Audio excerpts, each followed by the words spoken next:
हुए हैं। ओके, तो चलिए स्टार्ट करते हैं। क्वेश्चन नंबर फर्स्ट है, निम्नलिखित में से कौन बड़े शहरों की वायु को प्रदूषित करता है? तो ये करता है कौन सा? लेड यानी कि सीसा। ऑप्शन यहाँ पर आपका ए बिल्कुल राइट हो जाएगा। जो सीसा होता है, लेड होता है, ये बड़े शहरों की वायु को प्रदूषित करता है।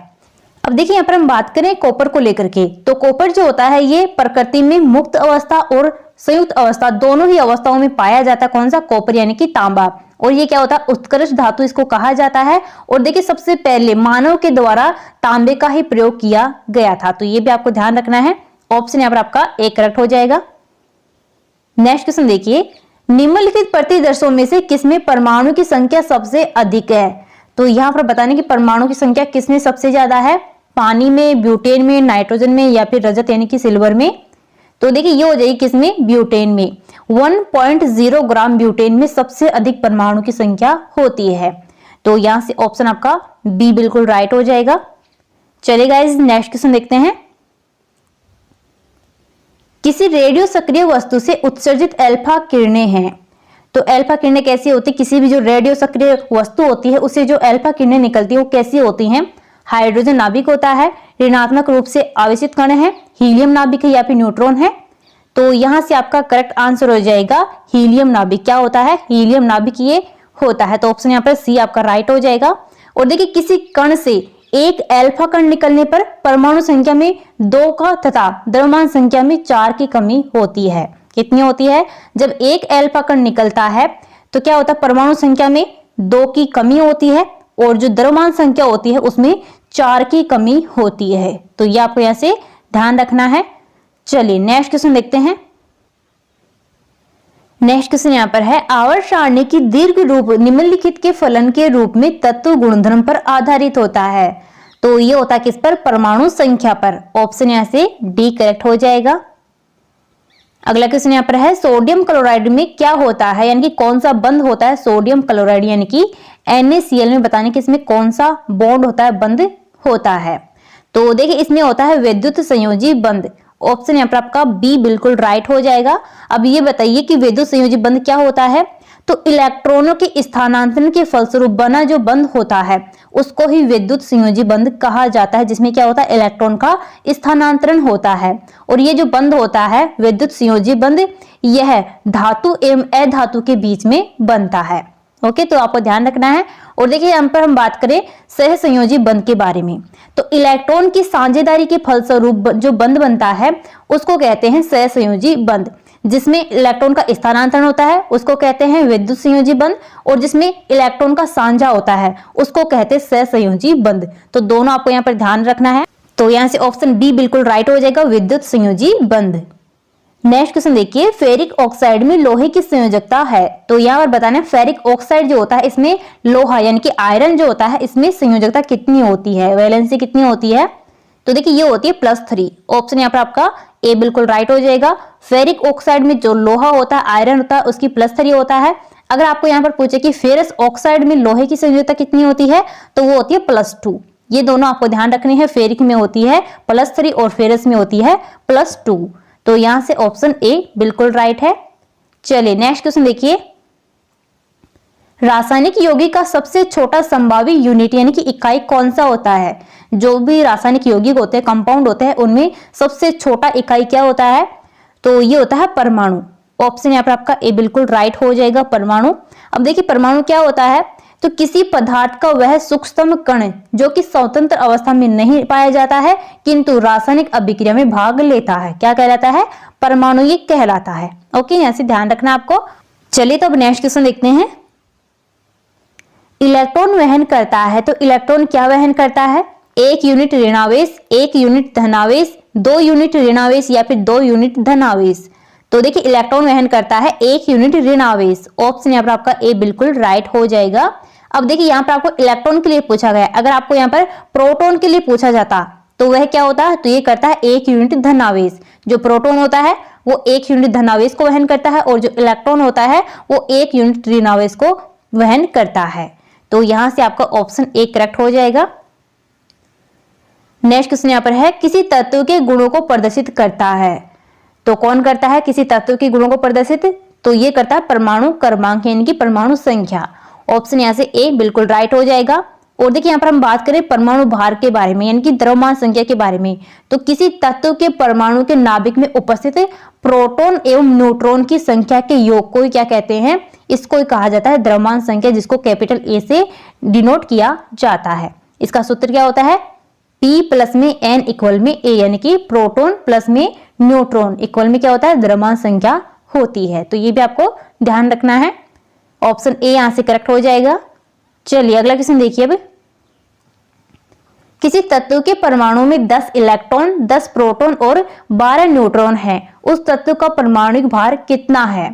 तो देखिए यहाँ पर आपको पूछा गया है, कोई तत्व आपको दिया गया है जिसका इलेक्ट्रॉन की संख्या 10 है और प्रोटॉन की संख्या भी 10 है और यहाँ पर न्यूट्रॉन की संख्या आपको 12 दी गई है। तो यहाँ पर परमाणुक भार आपको बताना है कितना हो जाएगा। तो देखिए ये हो जाएगा कितना, 22।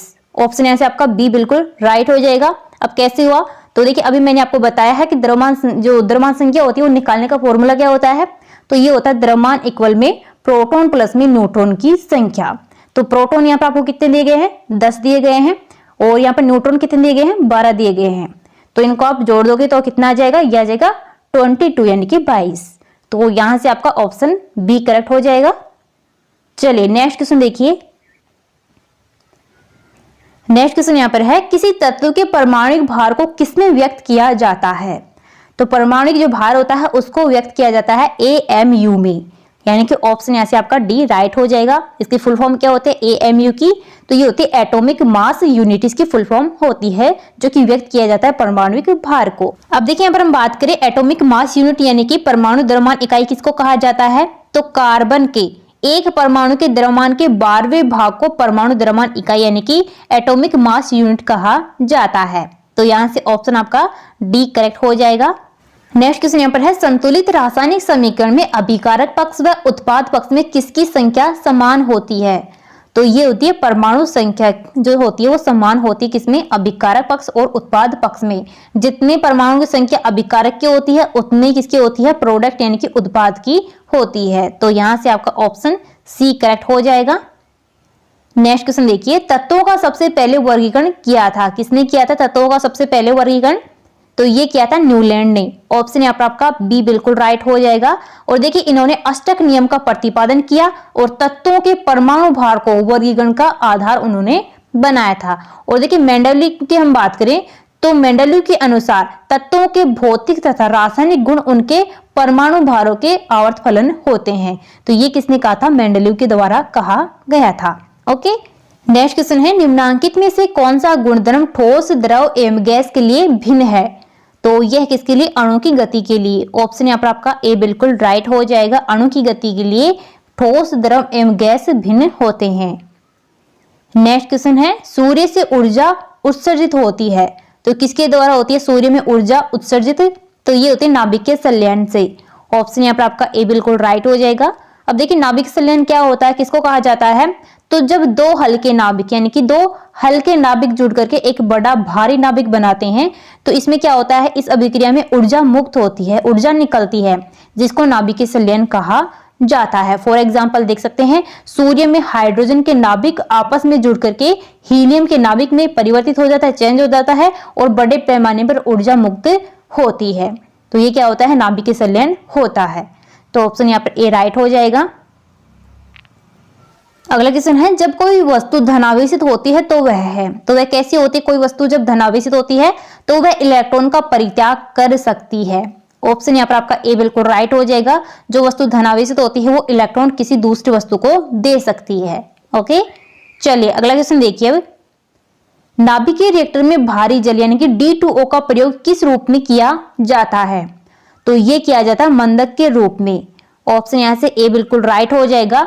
अब देखिए नाभिकीय रिएक्टर की हम बात करें तो और किसका यूज किया जाता है मंदक के रूप में, इसमें तो ये किया जाता है ग्रेफाइट का। किसका किया जाता है, ग्रेफाइट का भी जो यूज है वो मंदक के रूप में किया जाता है।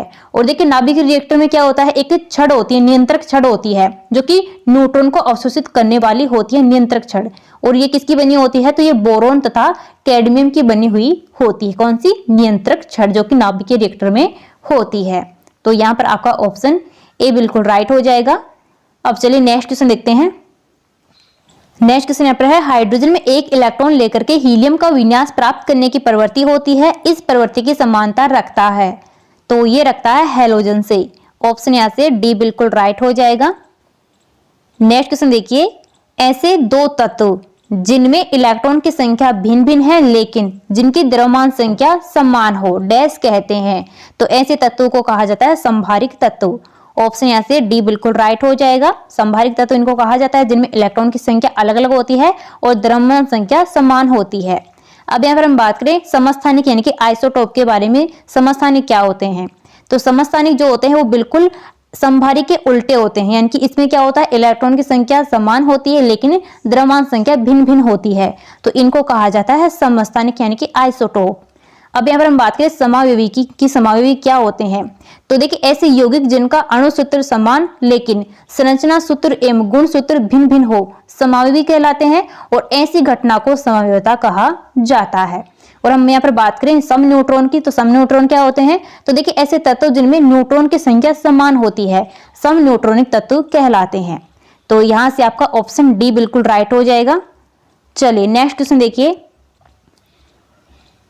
अगला क्वेश्चन यहाँ पर देखिए, निम्न में से कौन सी धातु आतिशबाजी में चमकीला श्वेत प्रकाश उत्पन्न करने में प्रयुक्त होती है? तो ये होती है कौन सी? मैग्नीशियम धातु। ऑप्शन यहाँ पर बी बिल्कुल राइट हो जाएगा। नेक्स्ट क्वेश्चन यहाँ पर है, सिलिकॉन, फास्फोरस और सल्फर, तो बताने ये क्या होते हैं? आइसोटोन्स होते हैं, आइसोबार्स होते हैं, आइसोटोप्स होते हैं या फिर दर्पण नाभिक होते हैं? तो यहाँ से आपका राइट आंसर हो जाएगा ऑप्शन ए, आइसोटोन्स होते हैं सिलिकॉन, फास्फोरस और सल्फर। अब देखिए, आइसोटोन्स क्या होता है? तो ऐसे तत्व जिनके परमाणु संख्या एवं द्रव्यमान संख्या दोनों भिन्न भिन्न होते हैं, इनके अलग अलग होते हैं लेकिन न्यूट्रॉन की संख्या इनमें समान होती है, सम न्यूट्रॉनिक कहलाते हैं। यानी कि ऑप्शन यहाँ से आपका ए बिल्कुल राइट हो जाएगा। चलिए अगला क्वेश्चन देखिए, अब किसी तत्व का परमाणु भार 35 है तथा 18 इलेक्ट्रॉन है तो उस तत्व में प्रोटॉन की संख्या होगी। तो देखिए, आपको यहाँ पर तत्व बताना है, एलिमेंट बताना है कौन सा है जिसका परमाणु भार तो कितना है? 35 है और इलेक्ट्रॉन की संख्या कितनी है? 18 है। तो प्रोटॉन की संख्या आपको पूछी गई है, तो इसमें कितनी होगी? तो इसमें भी 18 होगी, क्योंकि देखिए जितने इलेक्ट्रॉन होते हैं उतने किसी एलिमेंट में क्या होते हैं? प्रोटॉन होते हैं। तो यहाँ पर 18 इलेक्ट्रॉन है तो प्रोटॉन कितने हो जाएंगे? 18। तो ऑप्शन यहाँ पर आपका बी बिल्कुल राइट हो जाएगा। नेक्स्ट क्वेश्चन यहाँ पर है, किस अणु में बंध कोण अधिकतम है? तो अधिकतम बंध कोण बताने यहाँ पर कौन से अणु में होगा? तो ये हो जाएगा CO2 यानी कि कार्बन डाइऑक्साइड में। ऑप्शन यहाँ पर आपका डी राइट हो जाएगा। और कितना होता है CO2 में बंध कोण? तो ये होता है 180 डिग्री, ये आपको ध्यान रखना है। और यहाँ पर बात करें H2O यानी कि जल के बारे में, तो इसमें बंध कोण कितना होता है?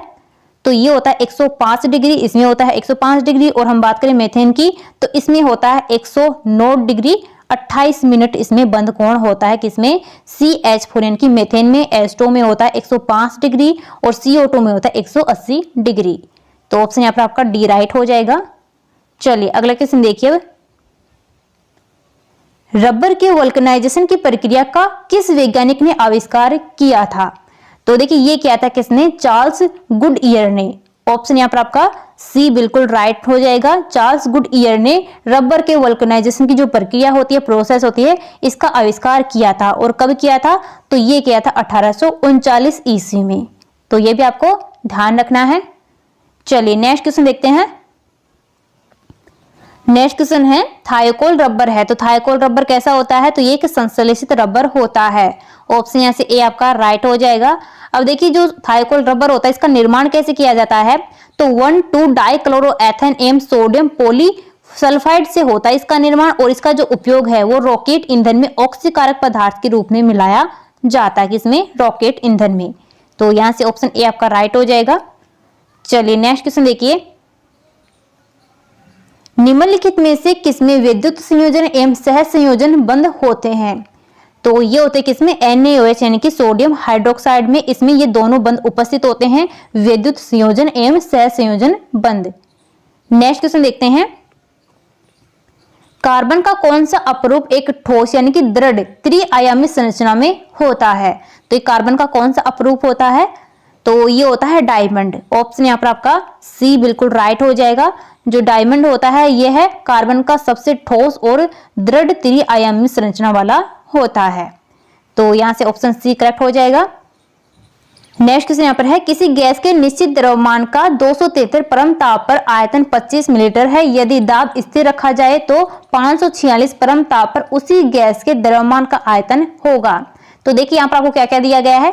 T1 आपको दिया गया है कितना है 273, T2 आपको दिया गया है कितना है 546 और V1 आपको दिया गया है कितना है, तो यह है 25 मिलीलीटर। अब यहाँ पर आपको निकालना है V2 आपको यहाँ पर निकालना है। तो देखिए इसका फॉर्मूला क्या होता है, तो ये होता है V2 इक्वल में V1 T2 अपॉन में T1 इसका फॉर्मूला होता है। इससे आप आयतन निकाल सकते हैं।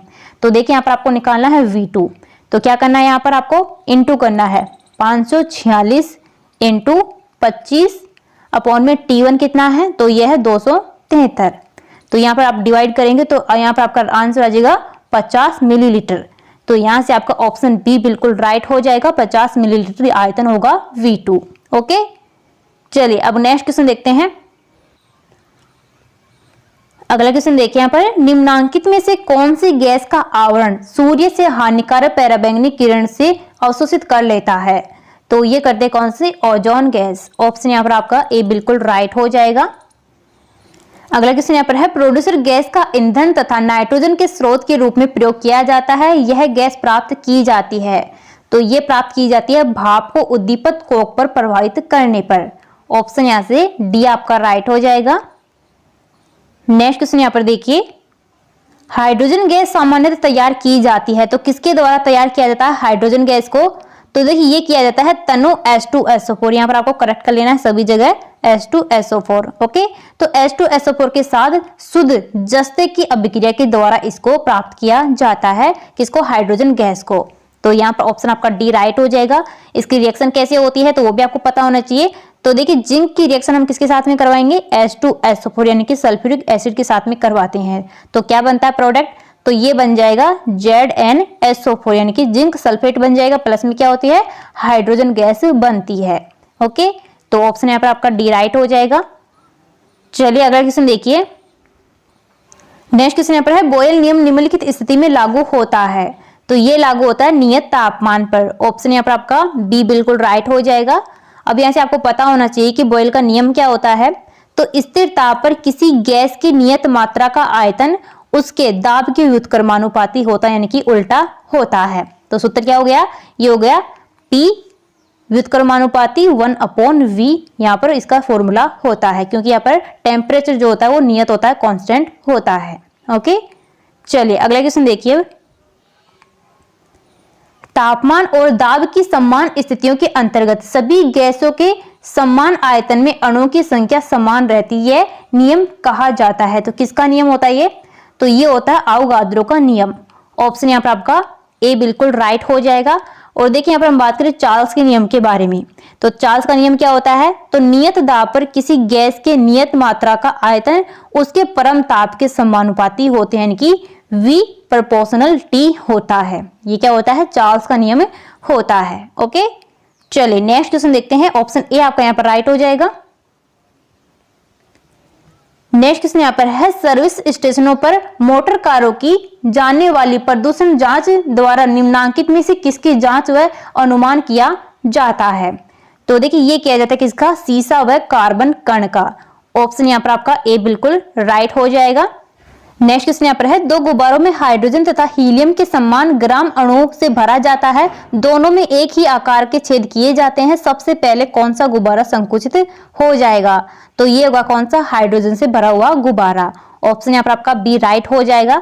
देखिए दो गुब्बारों को हाइड्रोजन तथा हीलियम के समान ग्राम अणुओं से भरा जाता है और दोनों में एक ही प्रकार का छेद किया जाता है। तो पहले जो गुब्बारा संकुचित होगा वो कौन सा होगा, हाइड्रोजन से भरा हुआ गुब्बारा। ये किसका नियम है, तो ये ग्राम का विसरण का नियम है। तो ये आपको ध्यान रखना है। ऑप्शन बी यहाँ से राइट हो जाएगा। तो फ्रेंड्स हमारा आज का वीडियो यहीं पर कंप्लीट होता है। यहाँ पर हमने केमिस्ट्री के मिक्स मोस्ट इंपॉर्टेंट 35 क्वेश्चन को सोल्व कर लिया, वो भी पूरी डिटेल के साथ में, क्योंकि आपके आने वाली सभी एग्जाम में से यहाँ से आपको जरूर क्वेश्चन पूछे जाएंगे। तो वीडियो आपको पसंद आया है तो वीडियो को ज्यादा से ज्यादा दोस्तों के पास में शेयर कीजिए, लाइक कीजिए और कमेंट जरूर करना कि यहाँ पर आपके 35 में से कितने क्वेश्चन राइट हुए हैं। ओके, तो चलिए मिलते हैं नेक्स्ट वीडियो में। Thank you.